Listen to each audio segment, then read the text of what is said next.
Antes de comenzar el episodio de hoy, me gustaría pediros disculpas ya que el audio que estáis escuchando esta semana quizás no sea el habitual, quizás oigáis de fondo un pequeño ruidito y es que estoy grabando alrededor de una chimenea, una hoguera encendida para soportar los fríos últimos días de febrero del año 2024. Pero oye, me estoy dando el gustazo de grabar en movilidad al lado de una leña calentita aquí frotándome las manos. Vuelvo a ser el Jorge del presente. Bueno, el Jorge del pasado cuando estéis escuchando esto, pero el del presente porque soy el que está editando los capítulos que grabé la semana pasada. Este es mi audio habitual.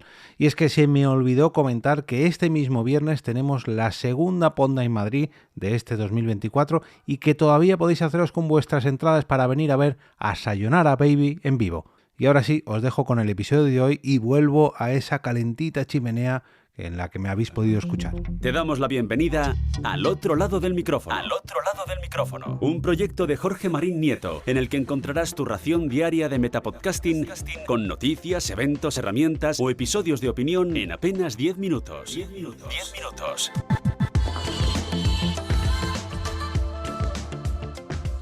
Hoy es 27 de febrero del 2024 y os doy la bienvenida al episodio 930 de Al otro lado del micrófono. Un episodio perfecto para seguir explorando juntos todos los entresijos del podcasting con una nueva noticia, recomendación, herramienta, consejo y en definitiva todo lo que se cruza en mi camino del metapodcasting que me rodea. Yo soy Jorge Marín y como cada día en apenas 10 minutitos quiero hablaros en este caso de Spotify, ya que ha tomado una decisión que me va a servir a mí para reflexionar un poco de su relación con el podcasting y de por qué debemos tener un poquito de cuidado. Este episodio os llega gracias al patrocinio de la plataforma Fivecast, una plataforma de audios o podcast de exactamente 5 minutos, a las cuales os podéis uniros entrando en fivecast.es, a la cual podéis uniros si entráis en fivecast.es para o bien subir vuestro contenido allí o bien para descubrir un montón de creadores que ya suben sus episodios o parte de sus episodios a esta plataforma. Muchas, pero que muchas gracias a los compañeros de Fivecast por su apoyo mes a mes en la plataforma Ko-fi. Como decía, hoy quiero hablaros de Spotify, ya que últimamente ha tomado una decisión que, bueno, quizás no nos afecta directamente porque está sobre todo más pensada a creadores de audio o música, ahora veréis a qué me refiero, no tanto a los podcasts, pero que sí que me va a servir de ejemplo para, bueno, pues para reflexionar un poco sobre el papel de esta gran compañía en el podcasting en los últimos meses, años y sobre todo en los próximos meses y años. Esta noticia me llegó gracias a la newsletter de 3x3, una newsletter centrada en la creación de audio digital, a la cual os podéis suscribir también en las notas que encontraréis en el episodio de hoy. Además de esta suscripción podéis encontrar la noticia original, mejor dicho, la nota de prensa original que publicó Spotify sobre estos cambios. Y es que Spotify va a dejar de pagar por el streaming artificial. ¿A qué se refieren con esto de el streaming artificial? Bueno, y es que Spotify ha decidido introducir a partir de este año, 2024, un cambio sustancial en su modelo de pago por reproducciones a las canciones que escuchan dentro de su plataforma. Pretende con esto dos objetivos: mejorar poco, eso sí, los ingresos de los artistas y discográficas y combatir contra las malas prácticas de quienes utilizan bots y pistas de sonido para generar ingresos artificiales. Esas modificaciones son las siguientes: que los tracks, las canciones, que las sintonías, que archivos de audio que tengan menos de 1000 reproducciones en un año no van a recibir pagos por regalías, pero a cambio ese dinero se va a destinar para mejorar el pago de las pistas que consigan más de 1000 escuchas. Si tienes menos de 1000 escuchas, no recibirás nada. Si tienes más de 1000 escuchas, recibirás un poquito más. Además, se va a imponer una multa de $10 por cada infracción a los sellos o distribuidoras con canciones cuyas reproducciones sean un 90% fraudulentas, mediante bots. Por último, una tercera nueva regla es que los tracks de sonido, entre comillas, deberán durar al menos 2 minutos para recibir regalías, o sea, para recibir recompensas, para recibir una retribución económica. Y cada reproducción valdrá un 20% de lo que vale un play de una canción. De acuerdo con la información original o oficial que distribuyó Spotify, estos cambios no tendrán un gran impacto económico. Solamente un 0,5% de los beneficios se ven afectados por tracks con menos de 1000 reproducciones, algo así como 40 millones de dólares. ¿El contexto de esta noticia? Bueno, pues es que la situación de la industria musical, digamos que es buena, más aún comparada con otras industrias culturales. Directamente, en este caso, es muy buena, pero sin embargo, el crecimiento de los ingresos se empieza a desacelerar y el precio de la recuperación parece bastante alto.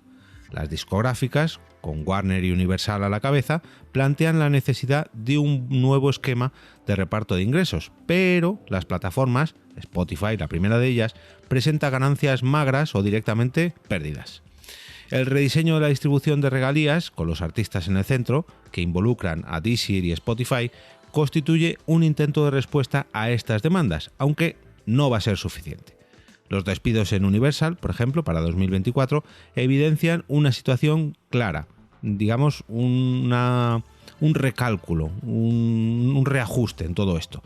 El ritmo de crecimiento disminuye. El nuevo esquema de obtención de ingresos no aparece y los nuevos actores en la cadena de valor no están dispuestos a aumentar los pagos. Aquí nos traen un gráfico que efectivamente pues nos demuestra cómo se está desacelerando esta creación de nuevos ingresos y este reparto pues cada vez está, no diría en decadencia, pero sí, digamos, se ha estancado.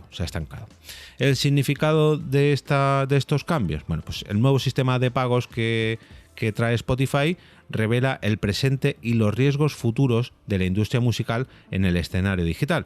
Por un lado, que la facturación crece, vale, pero casi nadie está contento. Ni los artistas, para quienes la Unión Europea pide una mejor y mayor retribución, ni los gigantes de las compañías discográficas, menos aún las plataformas de audio. O sea, aquí nadie está contento. El flujo del dinero no satisface a todos los eslabones de esta cadena de audio digital. Por otro lado, la incertidumbre ante la irrupción de la inteligencia artificial.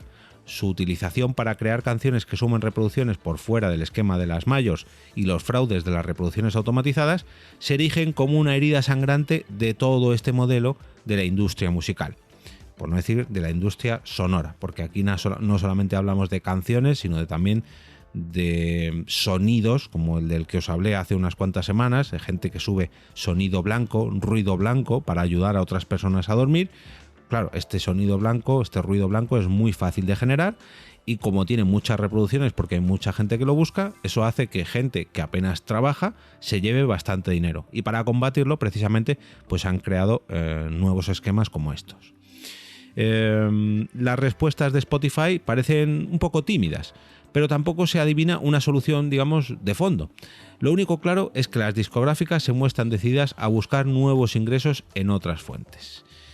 Claro, esto me sirve a mí para deciros, si esto está pasando con los artistas musicales que se ven, digamos, afectados por los cambios que ha hecho Spotify o que va a hacer Spotify para, por un lado, cubrirse las espaldas, pero por otro lado, para prohibir que otras personas aprovechen las herramientas que han predispuesto ellos para también generar dinero, me vale a mí para traerlo a nuestro terreno, para traerlo al terreno del podcasting. Y es que todos recordaréis hace ya muchos años, cuando Spotify y algunas otras plataformas como iTunes se hicieron con el control de la industria musical, era impensable que todo el mundo o casi todo el mundo escuchase música en streaming. Hoy en día esto es lo habitual, hoy en día es lo normal. Se han hecho directamente con el mercado.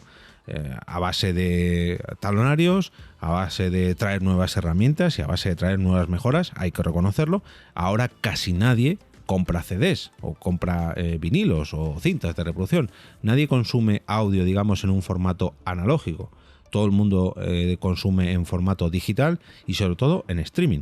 Claro, esto ha hecho que Spotify, digamos, no es que tenga un monopolio, pero prácticamente. Hay otras plataformas, Google Music, YouTube Music, Apple Music, bueno, en fin, ya sabéis a lo que me refiero. No es un monopolio, vale, pero prácticamente. Esto mismo es lo que está pasando con los podcasts. Si recordáis, hace años eran las grandes discográficas las que tenían el dominio del mercado musical y ahora no, ahora todos los artistas tienen que pasar por el aro de estos servicios de streaming. Hoy en día, si eres un artista y no estás en Spotify, pues lo tienes francamente muy difícil. Y esto es lo que lleva ocurriendo desde hace ya un tiempo con los podcasts. Spotify, desde que empezó por su apuesta con el podcasting, ha ido implementando mejoras cada vez más atractivas para los creadores de podcast. Y ahora la gran mayoría de nosotros tenemos allí nuestros podcasts. No quiere decir que todos lo alojemos allí, pero si no estamos en Spotify lo tenemos un poquito más difícil. Esto es lo que a mí me da miedo y por lo que traigo este episodio aquí ahora. Hemos visto cómo Spotify cada vez ha ido, digamos, no sé si la palabra sería maltratando, pero sí descuidando todo lo que ofrecía a los artistas musicales. A menos que seas un artista súper puntero, es muy difícil que puedas ganarte la vida solamente con las reproducciones de Spotify. Y claro, poco a poco, pues Spotify va recortando, va empeorando las condiciones y no puedes hacer otra cosa que asumirlo porque es lo que hay. Lo que Spotify te diga es lo que tienes que hacer. No puedes rebelarte y no puedes huir de esta plataforma porque es donde está todo el mundo. Y esto es lo que yo quiero evitar en cuanto al podcasting. Ahora, por suerte, todavía tenemos muchos más sitios donde subir nuestro contenido y donde exponer nuestro contenido. Pero si dejamos que Spotify se siga haciendo con el control del podcasting en general, ¿qué es lo que pasará cuando luego nos empieza a recortar? Y encima esto me hace bastante gracia porque Spotify apenas nos da nada, literalmente al, no sé, 85, 90, 95, 99% de los creadores de podcast. Somos nosotros los que regalamos allí todo nuestro contenido. Si bien es cierto que podemos aprovechar esa exposición y ganar patrocinios y visibilidad, etcétera, etcétera, etcétera, ¿a cuántos de vosotros os paga Spotify por reproducciones? Porque yo creo que si ponemos sobre la mesa todos los datos de Spotify, ¿cuántos podcasts originales de Spotify cobran por subir su contenido allí? Muy, muy poquitos. ¿Cuántos podcasts tienen firmado un acuerdo monetario con Spotify? Muy, muy poquitos, por no decir nadie o casi nadie. Salvo sus 10, 12, 15 creaciones anuales, ¿cuántos podcasts se suben al día a Spotify? Es una mayoría aplastante.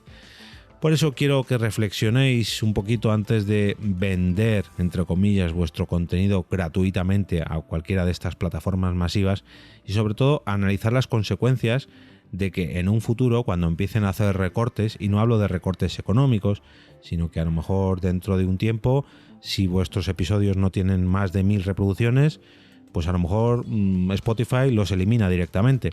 A lo mejor si vuestro podcast no tiene, no sé, 100, 500, 1000 suscriptores, solamente os dejan 6 meses de histórico o un año de histórico, cosa impensable para el contenido en formato podcast.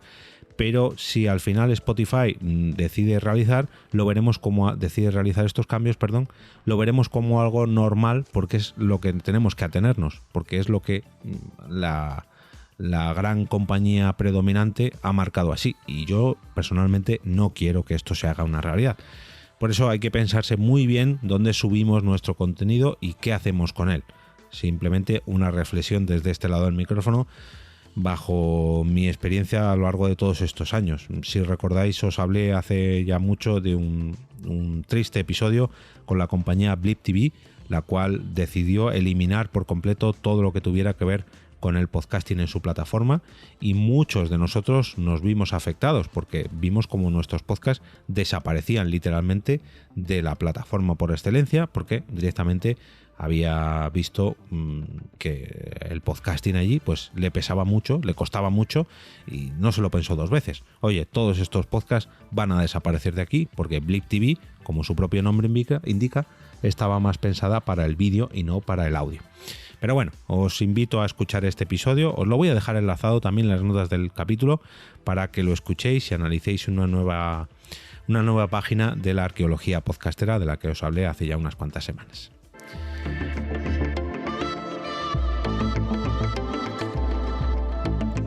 Y ahora me despido y como cada día regreso a ese sitio donde estáis vosotros ahora mismo, al otro lado del micrófono.